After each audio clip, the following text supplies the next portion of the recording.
ফয়সাল মামার বিখ্যাত ভাজা মাংস রান্না হচ্ছে।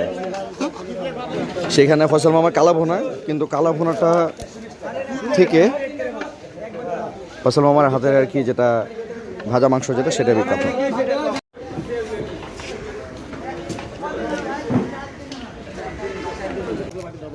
ফয়সাল মামা কেমন আছেন?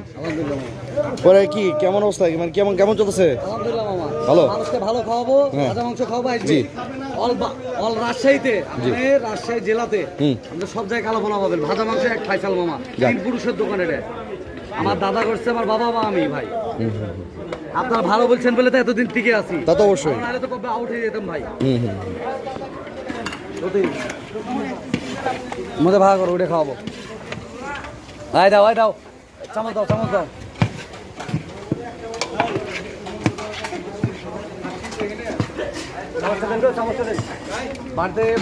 গরম গরম একদম রান্না হচ্ছে।